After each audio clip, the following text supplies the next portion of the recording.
Hey guys, this is Trent with GuitarAnimal.com. Today I'm going to show you how to restring your acoustic guitar. The guitar I'm working on today is actually a unique guitar. It's made by Rainsong, which is a company that's in Hawaii. And this guitar is completely made out of carbon fiber. And so it's very lightweight and very unique looking. I don't know if you can see in the video or not, but you can just see the carbon fiber throughout the entire guitar. But for restringing purposes, it's exactly the same as a regular standard acoustic guitar. We're on the bench here today at Centerville Music, and you can check that out at centervillemusic.com. If you do like this guitar, it is available for sale, and you can check it out at their website, centervillemusic.com. And we thank them for letting us use the bench today. So I'm going to show you how to restring your acoustic guitar. Should be fairly easy. I'm also using a new type of string made by D'Addario. It's the nickel bronze. So this is going to be a silver color like an electric guitar string. The idea is the nickel on top of the bronze will actually protect the bronze, and nickel doesn't corrode nearly as quickly as bronze does. I have a set of these on the Ibanez guitar that I've been shooting some videos with. You may see it's a brown mahogany Ibanez guitar that I've used in some of the chord in the key videos. You can hear what these strings sound like. They're my new favorite string. You might want to check them out. Again, that's a D'Addario nickel bronze. They look like this. And just wanted to point that out to you as well. So we're going to get started tuning up this guitar, or actually taking the strings off this guitar and putting new strings on it, and then we'll tune it up at the end. So let's do it. All right, guys, so the first thing you're going to do when you're going to change your guitar strings, make sure you've got a set of guitar strings, 6 guitar strings. Again, I'm using the D'Addario nickel bronze, very cool new string. You'll need a peg winder. Make sure you have one of these. It's really difficult to put strings on without it. And you'll want to have a pair of side cutters or wire cutters, whatever you'd like to call those. All right, so we're ready to go. Get these over here where I need them. And we're just going to, first off, loosen the strings on the guitar. So we're just going to basically take the strings off. That's a pretty easy process. On an acoustic guitar, you can just go ahead and loosen them all. The saddle, which is the little part down here that the strings go over, would probably work its way out of the guitar if you would happen to turn it upside down with no strings on it. But we're not going to do that, so we're just going to go ahead and take all 6 strings off. So I'm just loosening all of them. Again, the peg winder makes this a much easier process because you can loosen them quickly. Just going to loosen them up. And then I'm going to cut the strings in half.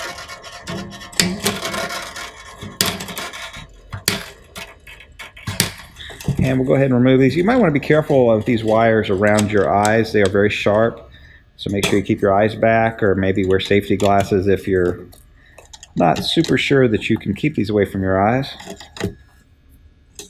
Keep track of them, definitely. Don't leave any on the floor. They're very sharp on the ends where you cut them. All right, so we remove all those strings and we'll discard them. On the other end of the guitar here, the body end, we're going to use a peg winder again.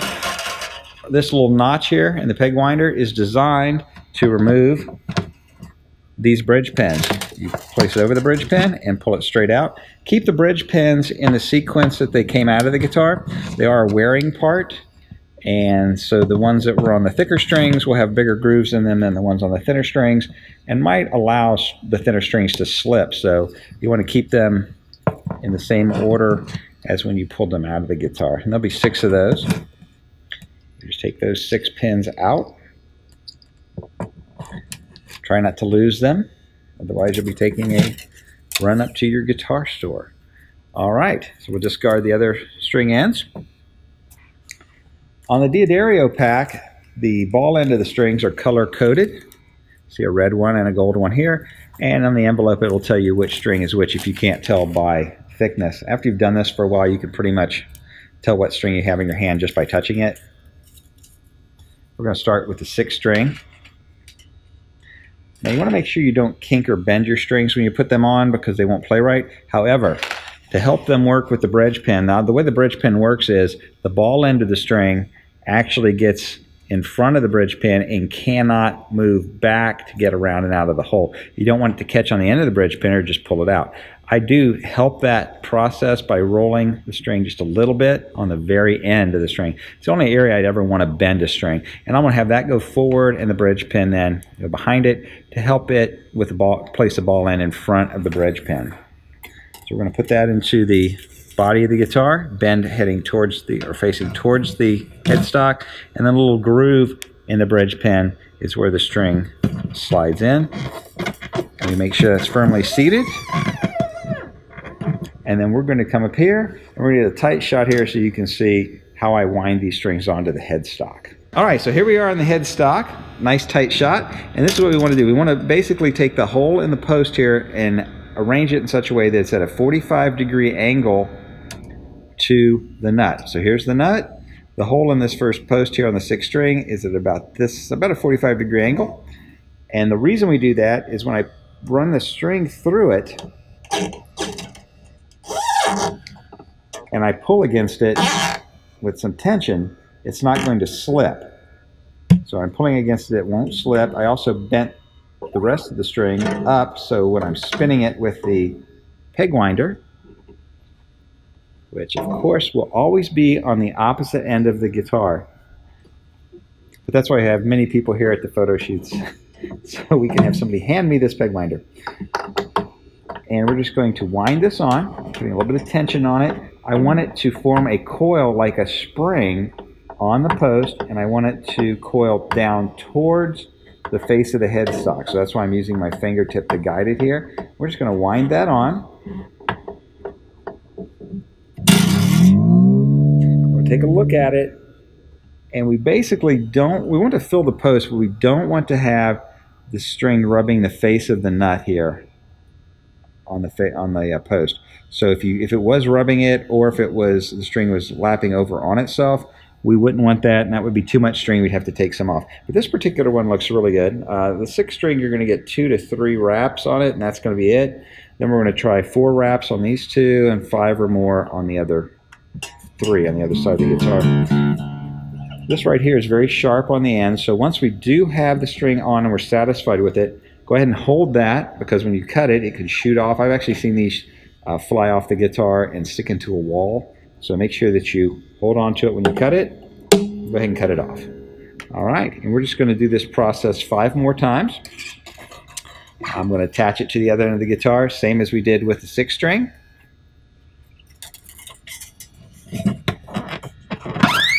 Bring it down here. Again, checking where the hole in the post is. It's at about a 40-45 degree angle right now, so that's good for that one. I'm going to do a little bit tighter. And I have to guess how much string can I get on there. It's a little bit thinner string, so I can get a little bit more length wrapped on the post. And we're just going to hold it taut and wrap it on. We're making sure that it coils down towards the face of the headstock, and just coil it on there. You can see that without this peg winder, I would be doing this about 80 to 100 times per string. It's much easier to form the coil if you do this.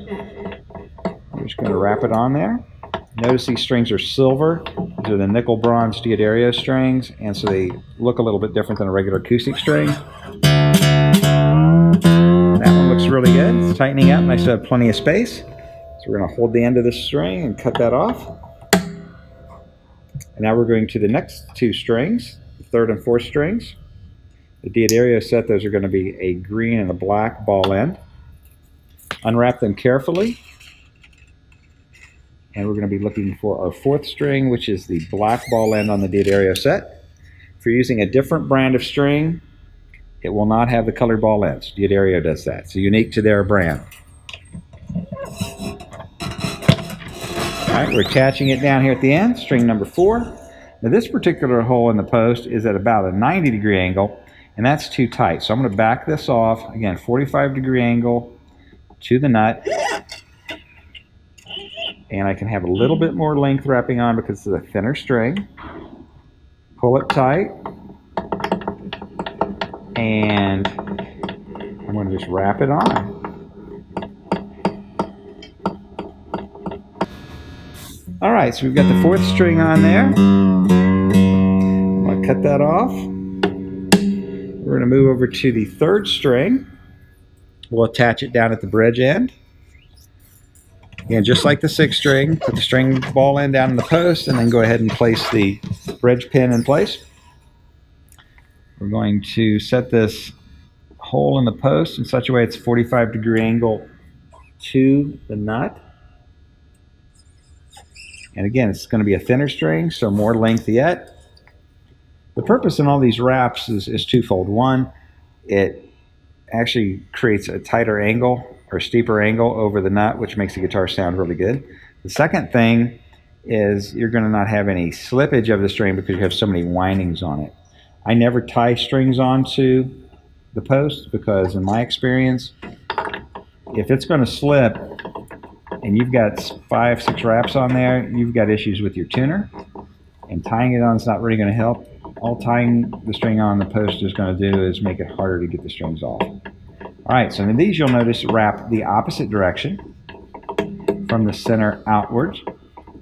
And I'm just using that peg winder to wind that on, guiding it on so it coils down towards the face of the headstock.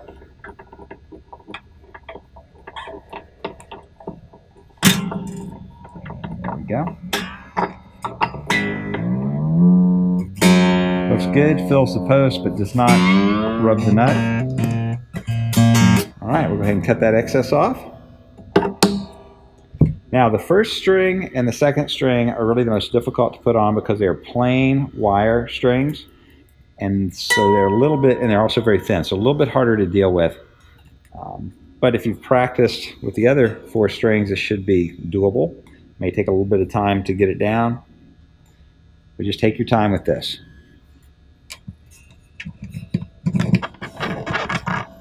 All right. The hole in the post, it's already at about a 45-degree angle. You want a good 45-degree angle on these because they're the ones who want to slip. They aren't textured. All right, no winding. We're just going to hold it taut, hold it down.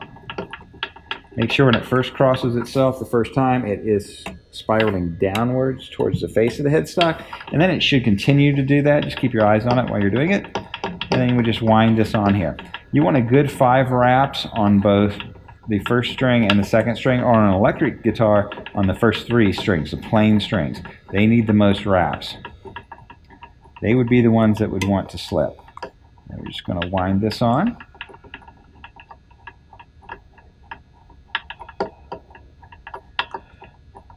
Just takes a minute. You can see all those coils forming, looks like a spring. That's what we want. All right. We'll go ahead and cut that off. And we'll finish this up by putting the first string on.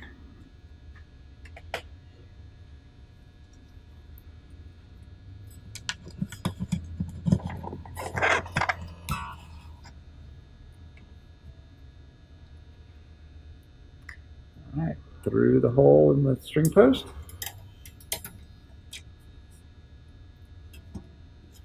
Tighten it up, hold it taut, hold it downwards towards the face of the headstock. You don't really want to rub it against the wood. If this is graphite, so it's really hard, but wood, you might put a groove in it. Just hold it down and make sure it's coiling downwards towards the face, and you have at least 5 or 6 wraps on these plain strings. Should be fine.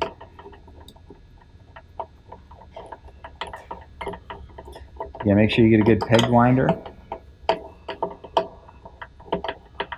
There's winding, winding, winding, winding. You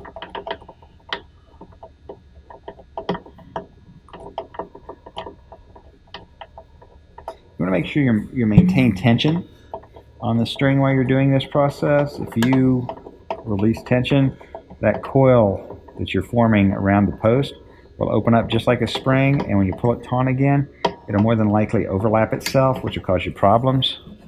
So make sure you maintain tension. All right. Cut off the excess. And we'll get ready to tune the guitar. All right, we're going to pull back out to a wide shot so I can show you how to stretch these strings out and tune them up. And we'll see how it sounds.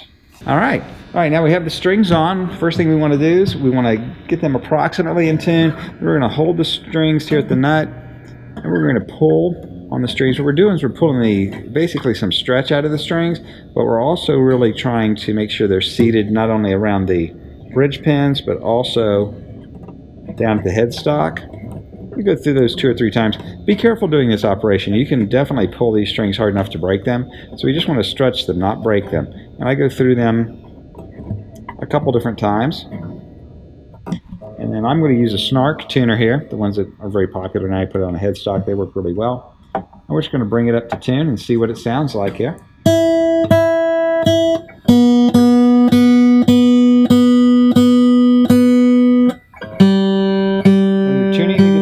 Strike the string once per second. Make sure you're always tuning a fresh note.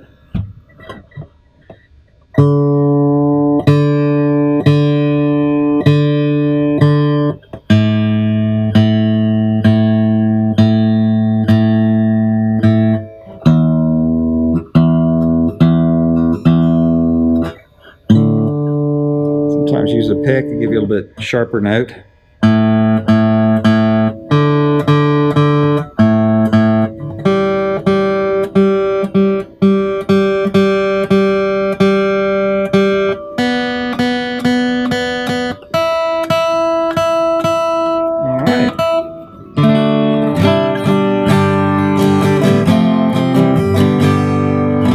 Sounds good.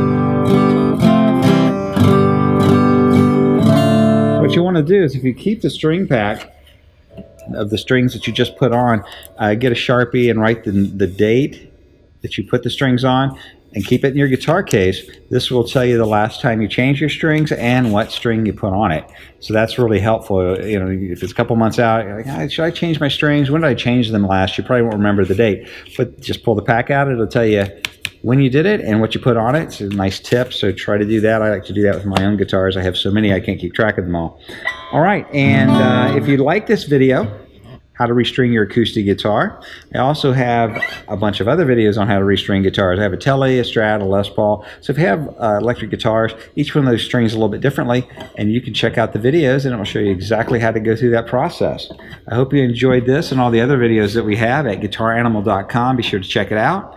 And we have loop points that you can use, so as going through this process, if I'm going a little too fast, you can loop the video over each string, show you how to do it, and work on it at your pace. Thanks for tuning in. I'll see you next time.